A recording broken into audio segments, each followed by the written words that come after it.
Hello दोस्तों, आपको याद है भारत में ब्रिटिश शासक ने एक नीति अपनाया था, डिवाइड एंड रूल का। फूट डालो और शासन करो। इस नीति का मुख्य उद्देश्य था भारतीयों के बीच धार्मिक, जातीय, भाषाई और क्षेत्रीय आधार पर फूट डालना, ताकि वे आपस में बटे रहे और अंग्रेज उन पर आसानी से शासन कर सके। और इसका ही परिणाम था कि 1947 में रिलीजन के बेस पर पाकिस्तान बना। आजकल नया ट्रेंड चल पड़ा है। No, we will not speak in Kannada. और ये सरप्राइज की बात नहीं है, क्योंकि ये नया नहीं है। कुछ दिन पहले मुझे कहता है कि अगर तुम्हें इस शहर में रह के कन्नड़ा नहीं आती तो मैं तुम्हें सस्पेक्ट कर सकता हूँ। तुम्हारे बाकी देशों से पंगे कम है जो तुम अपने देश में पंगे खड़े करो। तमिलियन तो मुझे ना बहुत अभी फिलहाल गुस्सा आ रहा है कि मुझे अपनी ही सिटी में अपने आप को प्रूव करना पड़ रहा है। तमिलियन हो तुम, हिंदी बोलो तुम, अबे क्यों बोलेंगे वो यार।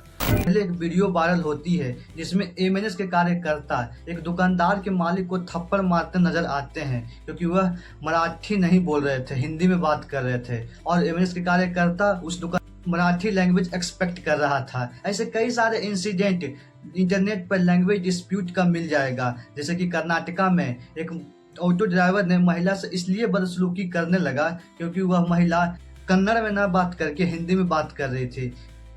ऐसे ही साउथ इंडिया के जगह जगह पर आपको देखने को मिलेगा। जैसे तमिलनाडु में तो लोग हिंदी में लिखे जाने वाले पोस्टर को फाड़ रहे हैं, उन्हें मिटा रहे हैं। बल्कि तमिलनाडु के गवर्नमेंट इंडिया के बजट से इंडिया रुपया के सिंबल को तमिल रुपया सिंबल में कन्वर्ट कर रहे हैं। एक समय था दोस्तों कि लोग अपनी लैंग्वेज, अपनी कल्चर पर गर्व करते थे। देश की एकता को तोड़ने की कोशिश कर रहे हैं। कुछ नेता बोल रहे हैं कि अंग्रेजी बोलने में आपको शर्म आएगी, ऐसा समाज का निर्माण करेंगे। एक शब्द में बोले तो अगर हम महाराष्ट्र गए हो तो सिर्फ मराठी बोलना पड़ेगा, कर्नाटका में हो तो सिर्फ कन्नड़ में बात करो, और तमिलनाडु में सिर्फ तमिल में। सवाल ये है कि साउथ इंडिया हिंदी से इतना नफरत क्यों करते हैं। तो आपको बता दूं दोस्तों कि हिंदी नेशनल लैंग्वेज नहीं है। क्यों नहीं है, आगे इसी वीडियो में पता चलेगा। 3 लैंग्वेज पॉलिसी, तमिलनाडु गवर्नमेंट ने कहा कि उन पर हिंदी लैंग्वेज थोपा जा रहा है। बल्कि तमिलनाडु गवर्नमेंट ने यह भी कह दिया कि वह 2 लैंग्वेज पॉलिसी का अनुसरण करेंगे, 3 लैंग्वेज पॉलिसी का नहीं। जिनको नहीं पता 3 लैंग्वेज पॉलिसी क्या है, उनको बता दूं कि NEP नेशनल एजुकेशन पॉलिसी, जिसमें हर स्टेट के प्राइवेट गवर्नमेंट स्कूल में हिंदी रीजनल लैंग्वेज और इंग्लिश पढ़ाया जाएगा, जिसके कारण तमिलनाडु गवर्नमेंट को लगता है कि सेंट्रल गवर्नमेंट उन पर जबरदस्ती हिंदी थोप रहे हैं, इसलिए वो 3 लैंग्वेज पॉलिसी का विरोध करने लगे। इसके कारण कर्नाटका में भी 2 लैंग्वेज पॉलिसी की डिमांड बढ़ी और महाराष्ट्र में भी। आइए दोस्तों जानते हैं लैंग्वेज वॉर जो हो रहे हैं इंडिया में, वो आखिर शुरुआत कैसे हुई थी। और आज जो हम भारत को देख रहे हैं लैंग्वेज के बेसिस पर जो बना है, वो आखिर बना कैसे। देखिए दोस्तों, भारत में लैंग्वेज हमेशा से सेंटिमेंटल इशू रहा है, और आज हम भारत को देख रहे हैं वो लिंग्विस्टिक डाइवर्सिटी से ही बना है। लैंग्वेज विवाद की शुरुआत होती है साल 1937 में, जब मद्रास प्रेसिडेंसी के अंदर सी राजगोपालाचारी मद्रास प्रेसिडेंसी के मुख्यमंत्री बने थे। उन्होंने स्कूल में हिंदी को अनिवार्य रूप से पढ़ाने का आदेश दे दिया, लेकिन नॉन हिंदी स्टेट तमिलनाडु इसका विरोध करने लग गए।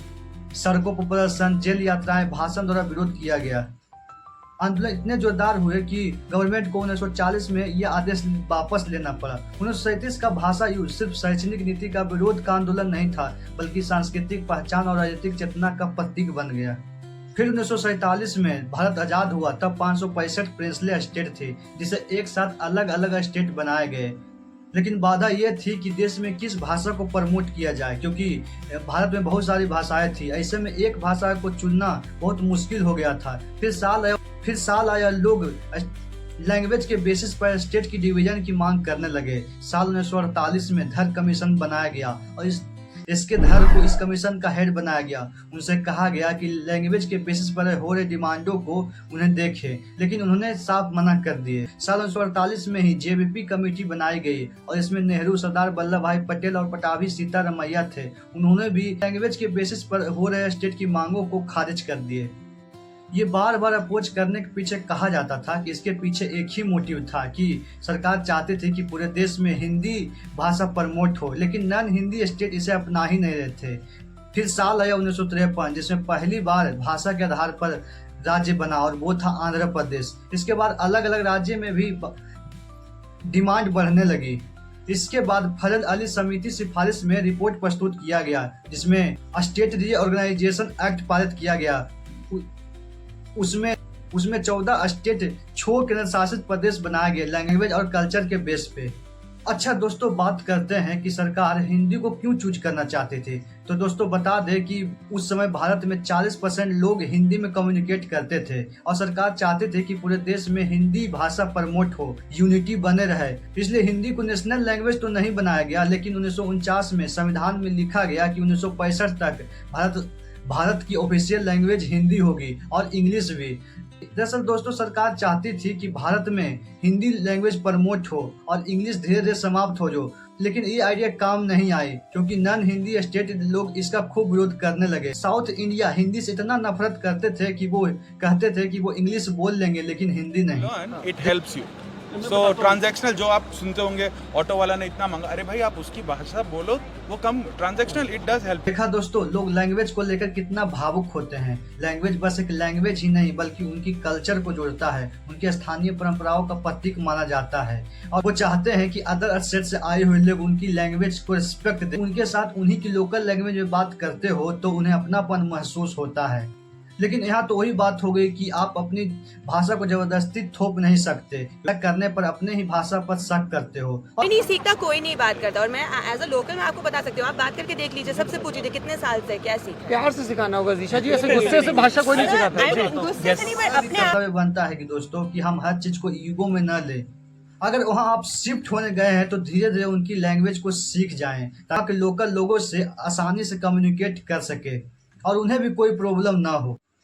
अब ईगो में ही रहना है कि हम उनकी लैंग्वेज को क्यों सीखें। तो दोस्तों विदेशों से अगर कंपेयर करोगे तो वहाँ भी लैंग्वेज को लेकर स्ट्रिक्ट होते हैं। ये कहने का मकसद एक ही था दोस्तों कि अगर वो 2 कदम आगे बढ़ाए तो हम भी 2 कदम आगे बढ़ाएं। इससे ही हमारे देश की शोभा बढ़ती है और यूनिटी बनी रहे।